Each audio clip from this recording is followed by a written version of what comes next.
Hey, Jay. Hey, Natalie. How's it going today? I'm so excited to be here.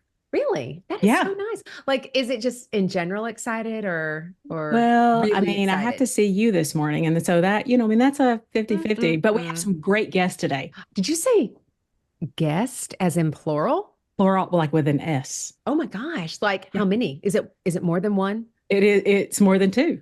Oh, oh It's my three. gosh. Oh my gosh. All right. So let's quit playing around Okay, sorry. Yeah. and let's talk about our guest because I am so excited about this. I said favorite because I just saw Jonathan's name. Shh, you're giving it away. You've got to watch. If you don't watch this on YouTube, I guarantee you'll be disappointed a little bit. It's good on audio, but to get to see all of us, It's mm. true. And the Nash siblings are like the Elliott siblings. That's true. That's All true. right. So we have siblings today, which we love to have. We have the Nash siblings with us. So let me tell you about them. They are a trio. We have Elisabeth, who's the oldest. She's my Mm-hmm. favorite. Clearly in charge. Jonathan, the middle child. He is the only son. And then we have Helen, who we have to say is the baby of the group. Oh. Now, these three kids have embarked on an unexpected journey as family caregivers to their mother, who is now in her early 90s. Together, they make up the caregiving team, which truly is a team, bringing each of their unique strengths and skills to the table, whether they are providing hands on care or offering support from a distance. Today, they are going to share their journey of sibling caregiving, offer us some insight and wisdom, and some anecdotes that will resonate with caregivers everywhere. Guys, we are so happy to have you with us today. Thank Thank you for you. having Thanks for us. having us. Oh, this is so much fun. And when you have multiple people, you have to take turns. I know. Look at us, we're Okay. practicing. So here it is. The important questions, Natalie. Let's do it. Okay. So who by far is the favorite? Oh, that's easy. Jonathan. Jonathan. Okay. All right. Mm. Okay. Next question, Natalie. I would like to know who is in charge. Elisabeth. Okay. Every I day. think I'm in charge. I don't know if that's actually true or not. Okay. She tells us she's in charge. That's right. Ah, It's- so there's a we let her difference. think she's in charge. Oh, Okay. there you This, go. this is our favorite. Who does no wrong in your mom's eyes? Who does no Oh, wrong? that would be Jonathan. Jonathan. Jonathan. Jonathan? Oh, in your Not mom's even eyes. close. Oh, okay. Well, what Yeah. is it? What is Helen? I mean, does she Wait, have then like what a is Helen? characteristic? Yeah. Chopped I'm, liver. I'm the, man, it got rough really fast. No, I'm the baby, so I'm just charming. Oh. Oh. Oh my gosh. If you guys could see Jonathan and Elizabeth's face, they just were like, I just vomited in my mouth and Just a little. Goosebumps all over. Oh, that's so sweet. Oh, Yeah. I love Okay. that. All right. So now we have family dynamics, which we always love. We're like, all right, this is how we laid it out. So we are very similar. I'm always in charge. That's right. Natalie is never stops talking, and Emily is the baby. So I've laid it Yes. out for us. So you guys have an idea.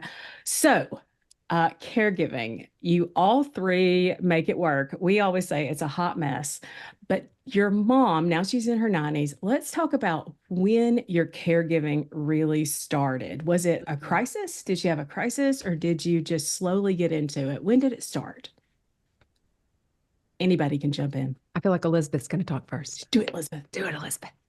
No, Helen, you can lead that. I would say it was not a crisis. I think this was something that we had started talking about, the three of us, that began gradually over time when my mom had a fall. And Okay. afterwards, after her surgery, she had some mobility issues. Yeah. And lived in a 2-story condo where her bedroom and bathroom were upstairs. And of course, there was difficulty in getting her up and down the stairs. And of course, we were all scared about how that was going to work successfully. So we very intentionally, very purposely, but very slowly started talking to her about the future and what her living arrangements might look like. And then maybe 5 years ago, she moved into an independent living community. Okay. Mm. Okay. So how old was she when this fall happened?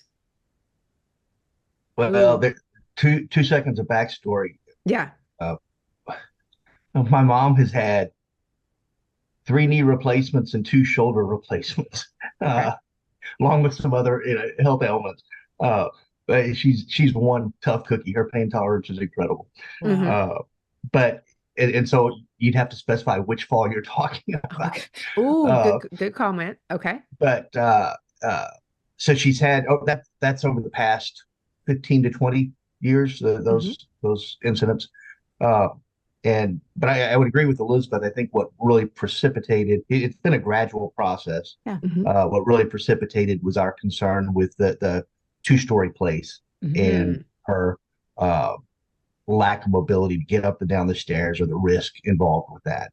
Yeah.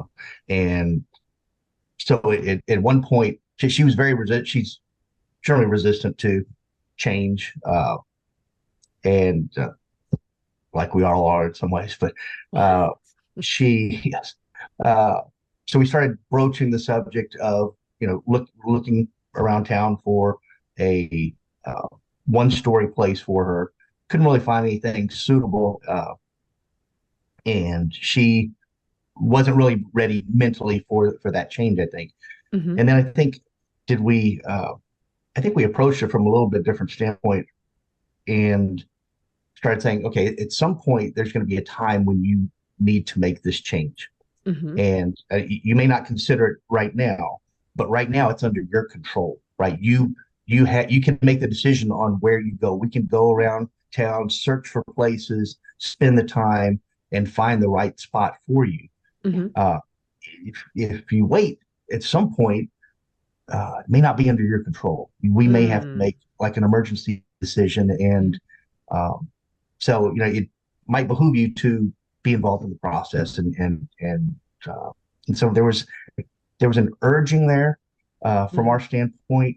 Hopefully, we applied the right amount of urging, pressure, We whatever. nudged her along. Yeah. Yes, yes. We Yeah, triple teamed would- her. We triple teamed her. Let's be real. I would Oh, say it was 3 against 1, and still not fair. Oh, yeah. I prefer to use the words influence and persuasion because they have a more positive connotation. Yeah. Yeah. There That's would lipstick have on the come a pig. point, though. Yeah. There would have come a point where we said, this isn't your decision to make any longer, Right. just for safety reasons. Right. But she was in her early 80s when those conversations started. And it took us a few years to influence and persuade her that it was time. And then I think that last fall and her difficulty with getting up and down the stairs was kind of the final straw that convinced her, yep, I see I need to do this. It was reluctant, but she knew this was the best choice for her. But she made that in her mind. It was like she finally said, oh, that's the best choice for me. So she was part of that. She kind of made that decision herself.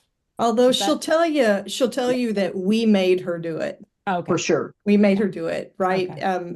And some of that is a little bit of she doesn't want to give up the persona that she has, that she's independent.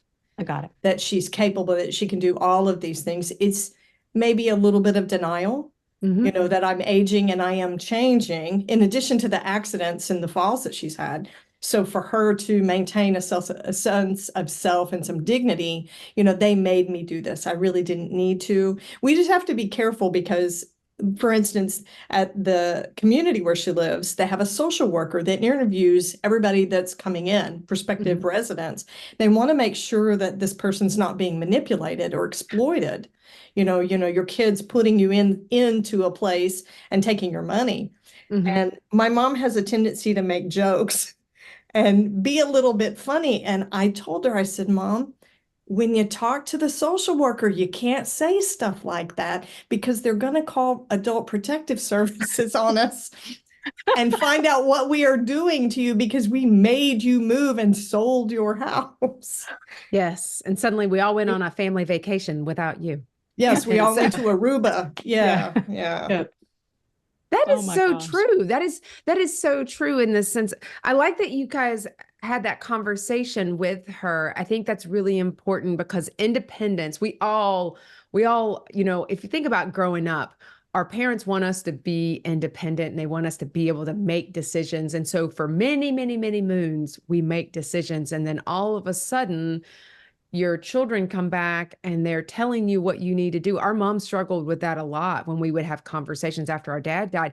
And she'd be like, I'm good, girls. Like, get out of my face. Yeah. Like, go on now. And that happened. That lasted for about 12 years. And for us, it was in a crisis that we had to say, you know, well, you don't sort of have your car anymore. We sold it because you were FaceTiming as you drove.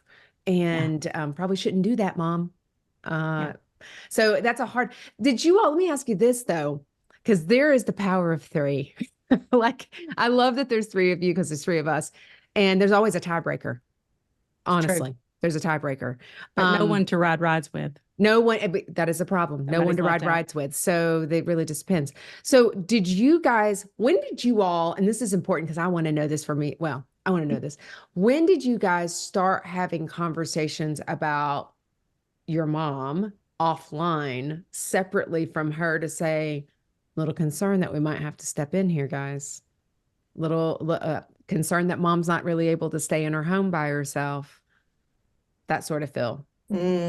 We've been doing that for years. And I will probably have to say that I was the instigator of that because with my background in community-based healthcare, I could sort of see where those things were going.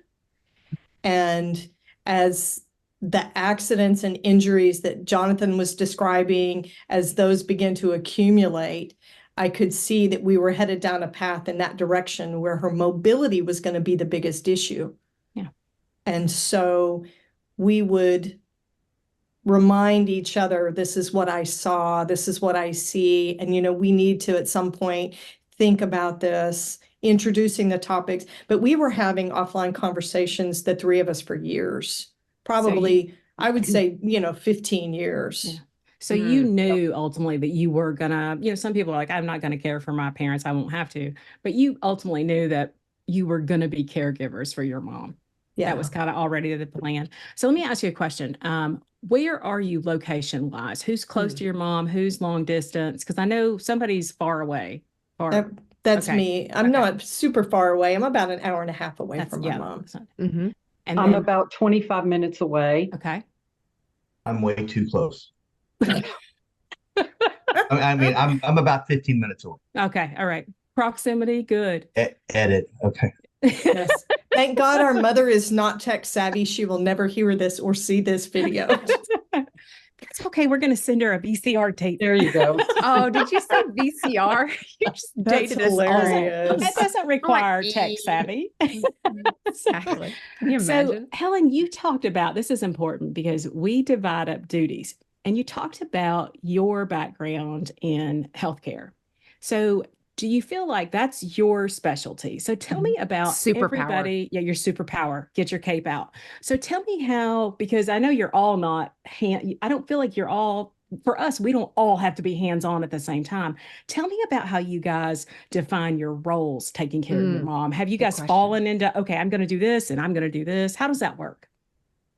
Well, we sort of had, but it's been organic. Yeah. Which is really weird because we've never had a family model like with our grandparents where we watched our mom and her siblings become a caregiving group. We have just sort of organically figured this out on our own. Yeah. And so I do a lot of the healthcare stuff, but because I'm remote, it's all just sort of guidance and suggestions, So Jonathan is the one who's responsible for taking mom back and forth. He's become the medical coordinator with appointments and transportation. And I'll say, you might want to think about having a printed med list, or you might want to go ahead and get her health history for her vaccines so we know when she had her last one, things like that. And I'll ask about medicines, make sure you tell the doctor this when she goes in. So that's sort of been my role, but it all sort of happened organically, I think. Yeah. Jonathan, what do you feel? What is your superpower other than chauffeurness? I am Uber Central. Yours. Yes. So I'm about 15 to 20 minutes away from my mom. Yeah. And so I initially did the driving back and forth as she became less able to drive. Yeah. And then eventually we uh, we she sold her car. And so because of that, then I started coordinating the doctor's appointments, things like that, because they need to fit in my schedule as well, right? Exactly. If she makes them and they conflict with my schedule, it doesn't work. And we end up having to go through the hassle of changing them, that type of thing. So I just took on making the doctor's appointments and keeping track of that, keeping track of the calendar. And the key there is through all of this has been communication with Elisabeth and Helen. We, after a doctor's appointment, I'll come back and I'll give them an email or phone call report of what was said, what medication, how long she had to take it, diagnosis, prognosis, everything. And, they'll ask questions, and we'll just kind of, they communicate. If we didn't communicate like that, yeah, as I said earlier, 3 against 1, with my mom as the one is not fair. We have to be a very cohesive 3. For sure. Elisabeth, what's your cape? What's your superpower? Yeah, so I think my superpower comes from my background in change management, where I know how to bring people along to change and decisions and sort of meet them where they are. And I think sometimes with our mom, that can be a frustrating process because she starts in a position of concrete and from her perspective. And we all do this, it's very fluid, but I think one of the things I'm good at is moving her along in what she would consider to be a non-threatening or soft way. Whereas Helen comes very much from a professional medical, she's the expert. And my mom trusts Jonathan more than she trusts anybody else. But it's really the combination of the 3 of us that bring her along through discussions and decisions and discernments. And then I think the other role that I play is one of the things we worry about with our mom is she's very antisocial. So she is not a joiner. She's not interested in making new friends. She doesn't have a lot of friends, if any, at this place where she's lived. Yeah. They have a tremendous amount of events and activities, and she won't go to any of them unless one of us goes or one of her grandkids goes. So I'll go over there on the weekends. We'll do a jigsaw puzzle. If she wants to go shopping, I'll take her shopping. So I'm trying to fill that gap of socialization piece, even if it's just with me. It's better than her sitting there watching TV for 10 hours a day. Yeah. But I would say that. Go ahead. I was just going to say, I do think, though, on any given day, we all play different roles. And it's become very much, this may be sort of where we started and what we have a strength in from other aspects of our lives. But we all do all of these things depending on what the set of circumstances are at the time. Yeah. I don't know about you, but my inbox is always cluttered with useless emails. But there's one I always open: the Confessions of a Reluctant Caregiver newsletter. You may say, Natalie, what makes yours so special? Well, I'm biased, but don't just take my word for it. Here's what our subscribers say they love. First, it comes once per month, and you can read it in under 5 minutes. Next, you'll find amazing tips and resources to use in your everyday life. And who doesn't love a recommendation? These sisters do, which is why we share sister-approved products and discount links to save you time and money. And of course, you're first to know about the upcoming month's confessions. Just like our show, you're guaranteed to relate, be inspired, leave with helpful tips and resources, and of course, laugh. Go to our website, confessionsofareluctantcaregiver.com, to sign up for our newsletter today. No, I completely agree with that. And I would say we actually lean into that as well. JJ decided she was going to take a 30-day cruise in December. And I thought, she hates me. And I'm like, who does that? But okay, whatever. I think it's great you like your husband. And and then Emily decided she was going to take a cruise. And then basically they left me with mom over the holidays, which is fine. But again, JJ is the favorite in our house. Emily is second, very close second favorite. And then if there were 100 people behind Emily, mom would like them. And then there's me. So I feel like 101, I'm feeling pretty good about that. And so I get the whole, like, I had to take over the responsibilities. I went and I leaned in more to it because I leaned into what Jonathan's, your role of like, and Helen's role. I'm a combination of like regulatory, what's going on, and is there any assistance that's needed, to clarity around medications and things because of my background. JJ's in charge of all finances. So Elisabeth, I know your background is also in finance. Who's in charge of the money for making sure that that's coordinated? Because I know we have one person. Jonathan does most of that. Oh, Jonathan gets to take care of but you're so I don't handle anything. My mom handles her own finances. Okay. Yeah, it's very, very simplistic model, right? But she handles her own finances. I do have access to them. Actually, we all have access to the information, so we can make sure that that she's keeping up with them, and everything's legitimate, that kind of thing. But she handles her own. Sorry. Unfortunately, a few years ago, she was scammed. Oh, Yeah. Out of a fair amount of money, which is a whole story worth sharing with your listeners when the time is right. Yeah. But after that, we decided that somebody needed to just periodically watch her withdrawals, watch her bank accounts, just to make sure that she hadn't gotten caught in anything subsequent. She understands what happened, but we just felt like having another set of eyes on it was going to be good. Yeah.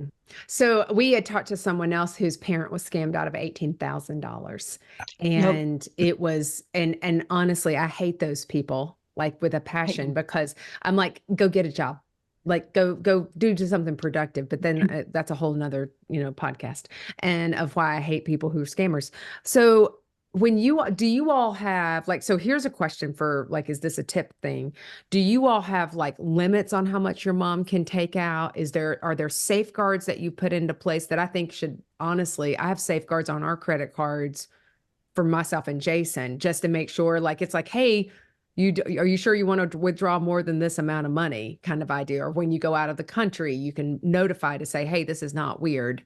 Do y'all have any safeguards on your mom's accounts? Because I think she's in her 90s and she manages her money at some level.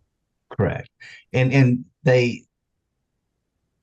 so I have access to her online banking, and I've got it set up so that I receive notices for almost any activity in the account.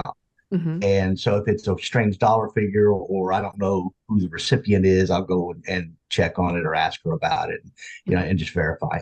So not a particular dollar. I pretty much see all the activity. Yeah. Gotcha. Well, and if you're getting notifications, that's telling you kind of what's going on. Do you all limit how much money that is in that account and keep some over in a side account and supplement it at all? She's got hers divided up. We haven't had to do anything from that standpoint. Awesome. No I keep an eye on it, but she keeps pretty tight book on it. Good. Yeah. I love that. She's always been super independent because she's lived on her own by herself since I was like 20 years old. Okay. So you're looking at a really long time she's been independent. So the only reason we even got involved in the finances was because of the scamming thing. Yeah. Yeah. And she can tell you exactly what happened. She understands all of it now. But the weird thing about the finances is there's such an emotional component to that, that we really can't overlook if we're going to talk about the scamming piece, because that was a horrifying experience for my mom. And I think for her afterwards, one of the things she said almost immediately afterwards is, I'm not going to talk about this. We're never going to talk about this. And I said, yes, we are, because it's not anything to be ashamed of. What they did was manipulate her emotionally and claim to be one of her grandchildren in trouble, my brother's son, one of Jonathan's kids. And it was emotional blackmail. Absolutely. And my mom was just sick. She made herself sick over the whole thing. And it was, I think, for her, a realization that made her feel very vulnerable and fragile and old and incapable. And we wanted her to know that this happens to people all the time, all over the country. It's nothing to be ashamed of. You should talk about it. We're not upset about it. We don't think that you're feeble-minded because this happened to you. But I think it had a big impact. Yeah. But we really try to promote her autonomy. But that's her money. That's her money. Jonathan keeps an eye on it, and it helps her because the tech piece, right? She doesn't do that very well. She has no concept of online banking. She can't do that. She doesn't own a computer or a smartphone. She still wants a paper statement, and she wants to reconcile her checkbook. Absolutely. You know, and nobody does that anymore. Yeah. She just can't function within the technology part of it. But I think that speaks a lot to her dignity and quality of life, and her mindset, that Jonathan really tries to promote that independence in that piece. She just doesn't need us that way. That's good. Yep. And I try not to interfere in that. Another piece of background on her life. She's been a single mother of 3 since I was 6. We were 4, 6, and 8, I think. When she moved back to our hometown, we moved in with my grandmother, and so my mom didn't have a place of her own. She moved back in with her mom, with her kids, and for all of our childhood. And so when we got out of the nest, she ended up getting a townhouse, and so that was her first independently owned, purchased house. And so when she moved out of her townhouse to go to the retirement community, that was huge because she loved her townhouse. That was her baby. And the first one that was the first place she'd ever had that was really hers. And so there was a large emotional component there that we had to work through. Hey, ladies, I need to interrupt for just a second to share about the Sisterhood membership. It's basically a sale every day. And the best part, it's free. Here's the details. We're partnering with our friends at Benefit Hub and other care partners to save you money. With over 200,000 participating companies across the U.S. and abroad, you'll find discounts at your favorite local stores, huge savings on vacations, amazing deals on home, auto, and supplemental insurances, and everything in between. Go to confessionsofareluctantcaregiver.com to sign up, and then definitely tell your friends about it. They can join too. Trust me, there's a discount for everyone. And don't forget, it's free. Okay, back to confessing. So tell me, we talk about communication between the 3 of you all. So you guys you communicate, but tell me about communication with your mom, because I know that you had said, I know she's not tech savvy, okay, but I know we've got some tools and some things like with COVID and some other ways that we communicate with her. But tell me about how you guys communicate, because I know that Elisabeth said, she's not super social, but tell me how you keep her, why it's important to keep her engaged with the family and to make her part of events. So I'll just speak from my standpoint. I think we're super low tech in that we are talking to her all the time. I know I talk to my mom every single day. I think Helen does too, and Jonathan probably you do too, or at least several times a week. And because she doesn't use technology and there's no way we're going to communicate any information to her, that's how we stay in touch with her. And also we encourage her grandkids to stay in touch with her. We bought her, what's the name of that thing? A grandpad. Grandpad. Yeah. It's Think of it amazing. like an iPad for an old person. Yeah. And so she can do their equivalent of FaceTime. Yeah. So her grandkids can call, and now she can see her great grandkids. So we try to go out of our way to find ways to keep her involved. If, for example, one of her granddaughters is playing soccer on a Sunday morning, I'll say, hey, let's go watch Colleen play soccer, and we'll go do that. So I see one of our primary objectives is to try to maintain that social side for her, and which of course involves the communication and time spent with us too. Yeah. I would say also that we have learned that communication has to be consistent with my mom, with all three of us talking to her.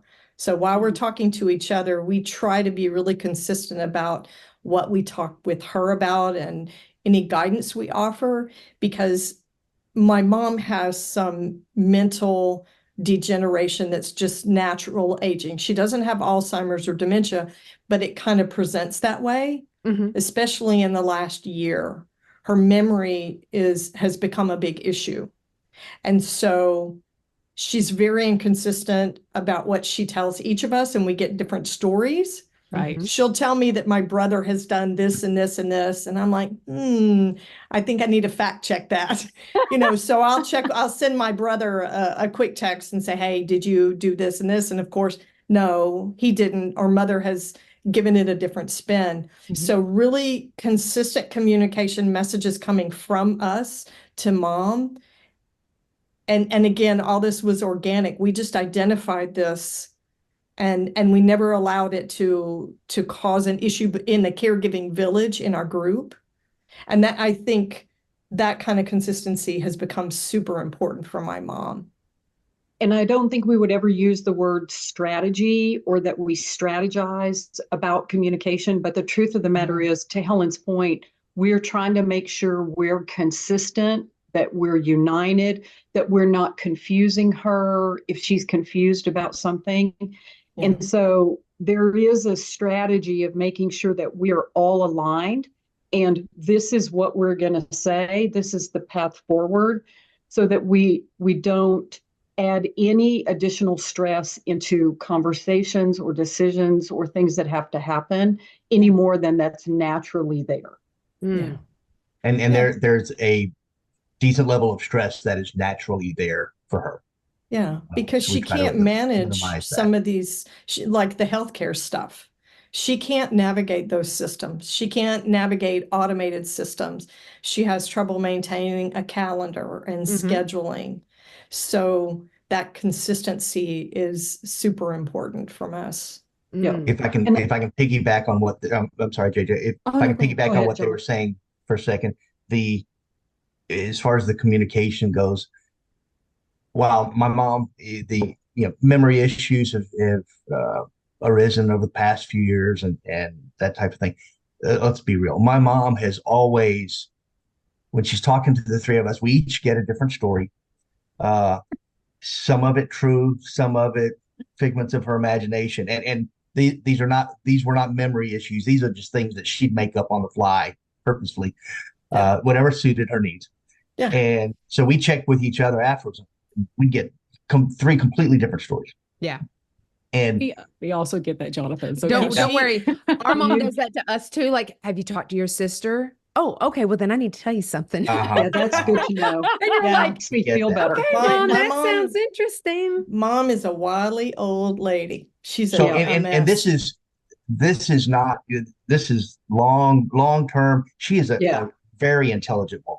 Absolutely. Very independent. She is a gifted tall tale teller. There is no doubt about that. And she's always been like that.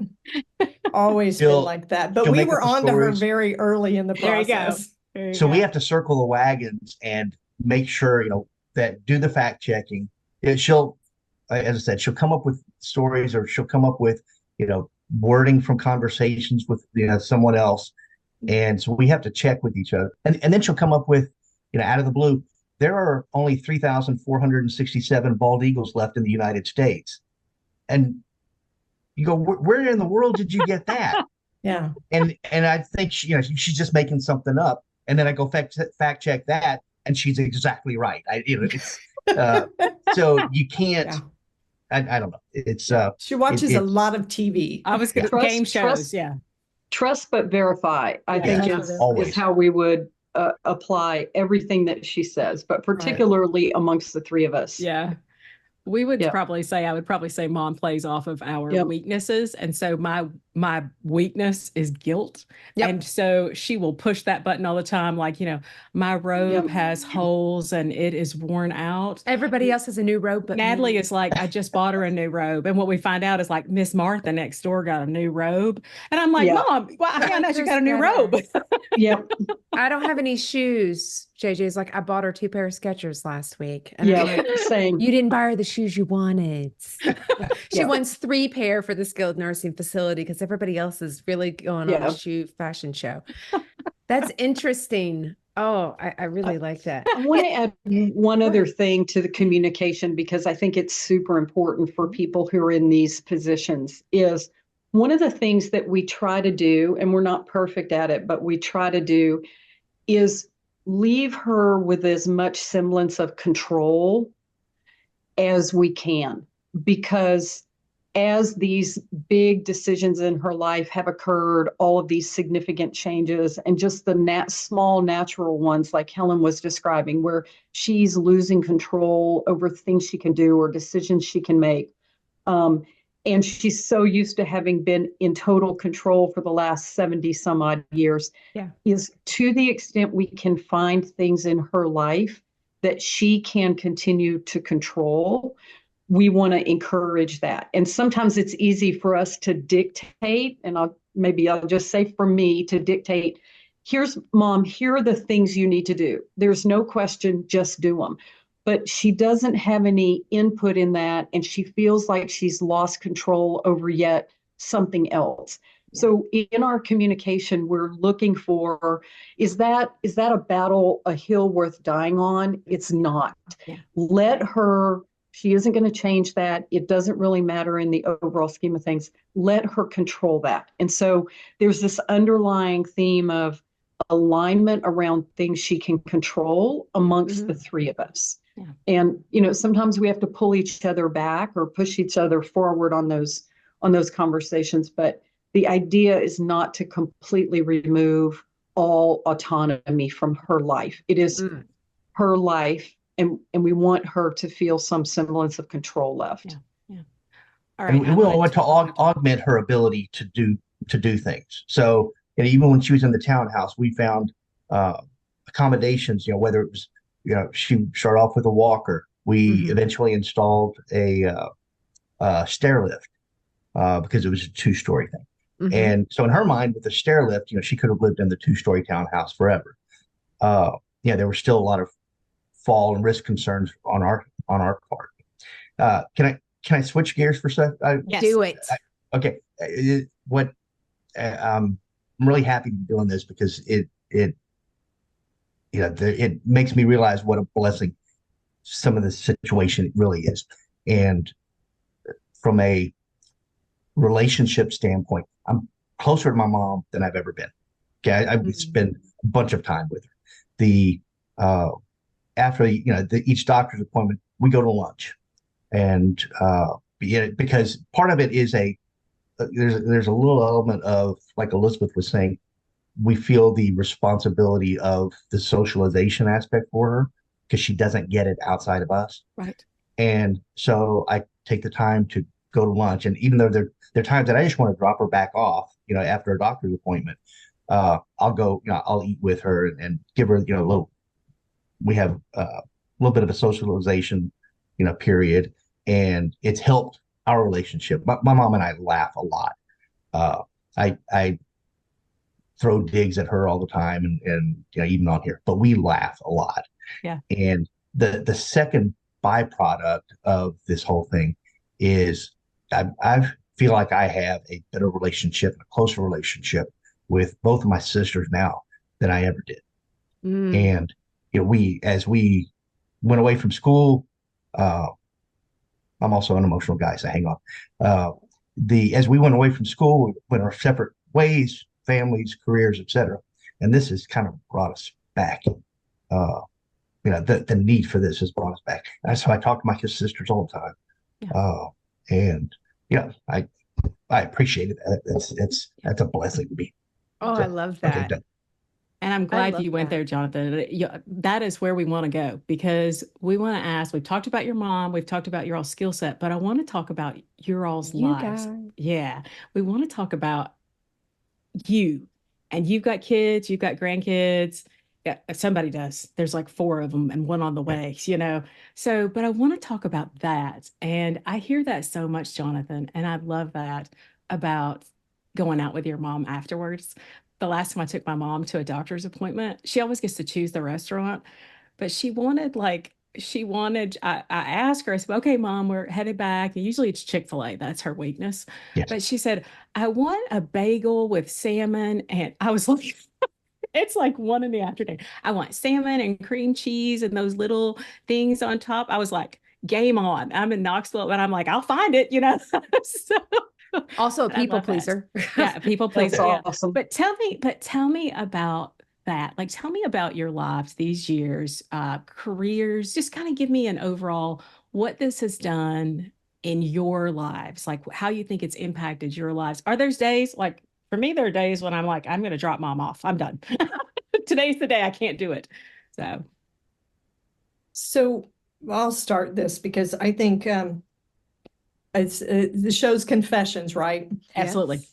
So I have such a long background in community-based care. I've counseled and coached and guided and supported all these different caregiver groups. And I had this expectation in my head that of the 3 of us, I would be the one that handled it the best. That I would step forward and I would do everything that Mom would need, and I would, put my shoulder in and be great with it. And I have a tendency to feel like I am the poorest functioning of the 3 of us when it comes to caregiving. The distance reinforces that, right? Because I can't do the hands-on as easily. I still work. And I feel guilty that it's kind of morphed into this job that my brothers had to take the burden of. I don't like it that Jonathan's had to take all that. So we do try to divide things out, but I have always felt like, oh, I should handle it better.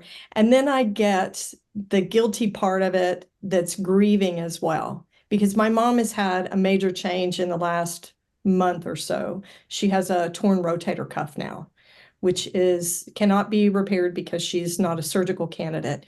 And it's changed her sleep patterns. We think it's affecting her mentation some. She now has a caregiver 4 days a week, which is a huge life change. And so as a person who works in end-of-life care, I see these changes moving towards a decline. And so I can back up and look at that a little bit. And then I'm like, what the hell? This is my mom. And I don't have those days where I take her to an appointment and go to lunch. And of the 3 of us, I would say that I enjoy those times the least. I have more trouble connecting with my mom emotionally that way. And that's just my mom. Our personalities are very different. We don't jive that way. And I struggle with it. But for me, I can see the anticipatory grief starting to show in myself. Yeah. Helen, you're so insightful about yourself. It's amazing. You've always been like that, but I respect the heck out of that so much from you. Yep. Well, this has made me more grateful for the gifts that my siblings have that are different from mine. Because we could not do this. I have no idea how solo caregivers do this. God bless them. My mom would be living in a box somewhere. I don't know how we would do it if we didn't have the 3 of us. Yep. And I think for me, I'm more at the opposite end of that spectrum, because I know that Helen knows the vision. She knows what happens from here. She knows the sequences and phases that occur. And I'm really, and maybe this is a protection for me, I'm really interested, is my mom okay today? Is she happy today? Is she laughing today? Is she happy tomorrow? Is she safe tomorrow? And of course, intellectually, I understand where this is going, but emotionally and mentally, I'm not going to cross that bridge in my mind until I have to. It's just the way that I'm managing through it. I would say one other impact in my life that is worth mentioning is I just have become so much more empathetic for caregivers of all kinds. And I think if you'd asked me 10 or 15 years ago, I would have said, of course, I understand that's a hard job. I had no idea what I was talking about. And so for other people in my life, I'm still working. So for example, my coworkers or my friends who are going through this, now I can sit in that space with them in a way of understanding that I never had before. And it has dramatically changed my perspective and my empathy for caregivers. Unbelievable. Excuse me. I really appreciate what all three of you just shared. It's so personal. And I think that's the thing about caregiving. And it's one thing, for me, I've cared for other people for professionally, and Helen, you do the same. But when it's somebody that's close to you, regardless of the relationship, who's the favorite and who's this or who's that, all the titles that we like to give ourselves and things like that. I think it's so different for each one of us. And it sounds like you very much respect and support one another. And I know that you all probably have a text message group on the side where you all communicate with each other. I don't know about you guys, but we enjoy memes as well. We think ours will be a book sometime and it would be in the humor section because dumpster fire and all these memes come up. And so, because I think, I know, Jonathan, you said you like to laugh. I know that you guys you have to laugh a lot some days so that you don't cry. And because some days are harder than others, and you just do it.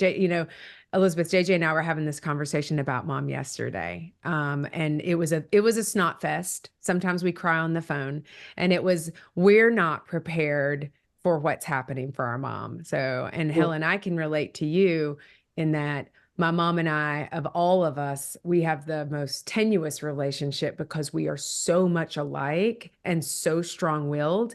It is very hard. And I want to use this like finger, like you need to do this, or I'm very direct, and JJ is very soft around the edges and Emily's soft, and I'm about as pointed as they come. And my mom is like, suck it. No, Natalie. And I just want to be like, because it's faster. My personality is like, Mom, just do this. Like, just do this. Oh, yeah. Yeah. You all saying we have to let her come to it. She'll get to the answer. We just have to get her, help her along. Right. That's very helpful. Influence. See, look at you guys are influencers. I don't have the patience for that. Let's just, I know, just right? do what you need to do. Wherever Natalie is on the got screen, time. that's wherever she is on your screen. That is her. She has no patience. But I'm Jonathan because I'm the most emotional one. Yesterday I was crying because they haven't fixed mom's tooth, and it's been like 3 months. I'm emotional about that. But I'm also the soft message deliverer. So to try and coerce her, because much like your mom, she will make those decisions herself. And if I can lead her to the well, it's a whole lot easier than dropping her in the well. So, oh my gosh. But it's amazing to me. One of the things that just blows me away is how together the three of us make a complete supportive scenario. And we all do it differently, and we all feel differently, and we bring different gifts and strengths and weaknesses to the table. But together, we do one hell of a job. Together, we are keeping my mom exactly where she needs to be, safe and happy and healthy and protected. And I feel like if it were just two of us, we would struggle. We would miss the components of that third person and that third piece of input. But together, I'm amazed by how great we are as a team. Yes. And God help if just one of us had to be the caregiver for my mother, she would eat us alive. She would eat us alive. Yeah, we'd never survive it. Yeah. Yeah, she's a force. Oh yeah, she is. it's the fair fight, 3-1. There is Yeah. no doubt about that. Yeah. And God help us if you were to go interview my mother after this, and Yeah. she would tell you a completely different story. She'd be like, Oh my I don't even know who God. those people are. They Yeah. just They're keep not my coming kids. in. I see They their just names show on up. things, and I don't know what they're Yeah. about. And I'm watching TV She'll and say, they're "Did like, they-" come on. But they She'll say, sold "Did they my tell you car. they were They great? sold my Did car. did they tell you they do a good job? Yeah, let me tell you. Let me tell you a different story." Yeah, I love that. We always say God knew it took 3 daughters to take care of our mom. And God knew it took 3 children, siblings to take care of your mother. And so Right. I mean, honestly, I feel like, Jay, we could go on for another hour because know. this is so good. I think there's so many listeners who are going to be a little, envious isn't the right word, but long for the relationship that you guys have. And sure. I don't, this is not about bringing up dirt. JJ and Emily and I get on each other's nerves at times. And there are things that will be like, I don't know that I really agree with that, but you didn't have to tell me that way. Cause Helen, when you said, I tell Jonathan, do this and do this and do this. And I know that I've been to JJ and Emily. I'm like, now, did you do this? Did you do this? And Emily will be like, I'm sorry, you're not micromanaging me, ma'am. And I'm like, okay, it was faster to say it that way, but I'll reframe it for you to make you feel better. So I think, I think there's a lot of listeners who know that they have broken families in the sense of their siblings that don't help in the care. And that's hard. Sure. That is really hard. So they're going to hear this and be like, I feel jealous. I feel a little envious that I wish that I had that. So, but I do want to say it's time, Jay, for sister questions. I know. Oh. I know. This is like lightning round. It's scary. It's not bad. It's not painful. So easy. I've Do we been the victim of this before. No, I know, right? The buzz in. Man, we should have done a game show, Jay. I didn't even think I about know. that. Man, Yeah. Jonathan. We would have Jonathan's to our get his new mom on advisor. here, That's a though. She great knows about idea. the Eagles. Oh my gosh, right? my How many God. Eagles? That's like a test. Okay, Jay, you go Jeez. first. Okay, so you talked about communication. Tell me one of the key things that get you through the day. Like, what's your key go-to? You're like, I'm having a stressful day. I got to run mom everywhere. There's a problem, or I'm stressed out and I don't have time for this. What's like your go-to calm down? Those 2 people, that my sisters, they as they were, Helen, I think, was saying a minute ago, if it were a solo act, as far as taking care of her, you go nuts. But because we have a singular focus, and we are very different personalities in some ways, but we have a singular focus. And when we all 3 have that focus, and with the good intentions for my mom, it comes together, and it's I see it as opportunity and blessing. There's the responsibility and not burden, but the opportunity to work with my sisters in areas I've not gotten to all my life, and it's made me appreciate them more. Opportunity to spend time with my mom that I had not. My mom and I trade barbs all the time. We just kind of joke with each other all the time, and again, blessing from that standpoint. I happen to be retired, so I have time to go spend with her, and I live closer to her. So again, just opportunity and just a blessing to be able to do it. I love that. Elisabeth. Yeah, for me, mine's not so noble. When I need to get away from anything and everything, I will get online or get on the TV and watch some kind of cooking show, something and I don't cook. And so it's just this mindless, I don't have to pay attention. I love the competitions. I love watching it, but it's just some kind of release for me. 45 minutes, and then I can move on to what's really important in my life. So it's sort of a guilty, but not really guilty pleasure. Oh, Helen. So my go-to is a call or a text with somebody who's also living the same experience. So I will reach out to Elisabeth or Jonathan. A lot of times it's Jonathan, and I'll call him and I'm like, what the hell? You are not going to believe what that lady just said to me. She's bat crap crazy, and so I take my turn on the ledge and they hold on to me, you know, and we commiserate, and then we all just kind of take a deep breath and we remember it's worth it, and we laugh at how crazy and understand that maybe we are going to be one of the crazy old people, and our kids are going to do the same thing. For sure. Yeah. We hope. We hope, because goal. our kids have it coming. But yeah, just to be able to talk to somebody who not just doing the caregiving job, but doing this caregiving job. Yeah. That makes all the difference in the world. And I need to put a little shout out. Sorry, two seconds. A little shout out to my wife, Betsy, who supports me in this. I spent a ton of time doing logistics for my mom, that type of thing, talking to my sisters, and my wife is extremely supportive of what we're doing and the time that I spend doing it. And so I just need to make sure that, you know, she hears that I appreciate it.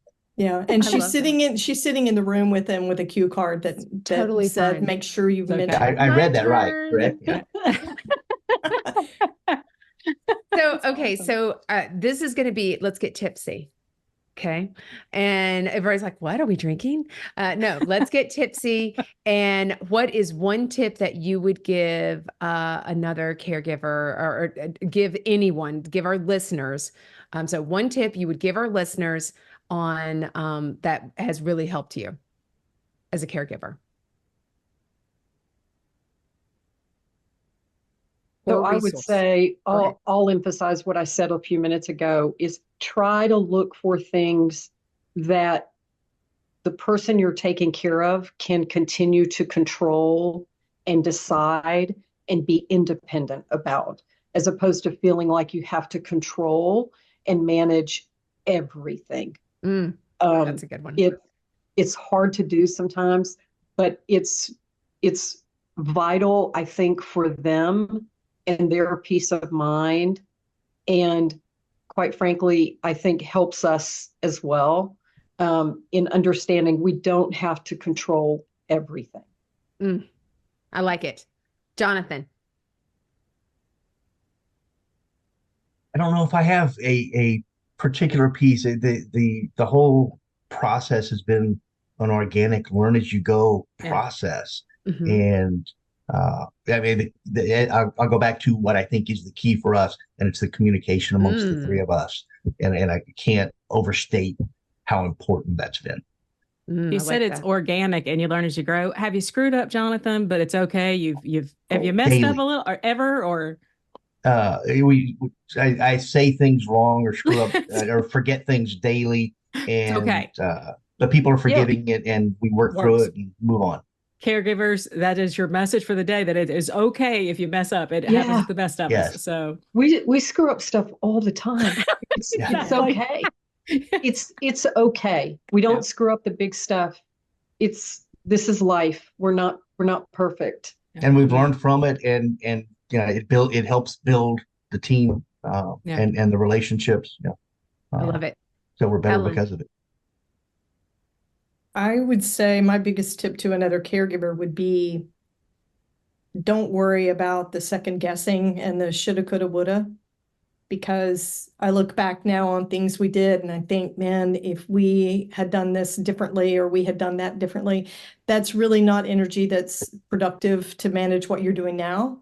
And, you know, caregiving is all about conserving energy for what the moment you're in. So don't look back and second guess. You're doing the best you can. You're making the best decision right now with the information you have in the situation you're sitting in currently. And as long as you make those decisions with the best interest of your loved one at heart, you're not going to make a mistake. It may seem like a misstep later on when you look at it, but it's not a mistake. I love that. Man, I love you guys. You have no choice but to be honorary siblings of ours. So we just keep growing our family. And I can't thank you enough for coming on and sharing absolute words of wisdom, and how siblings can absolutely get along and being able to support their family and their loved one, and for you to be able to continue to live your life too.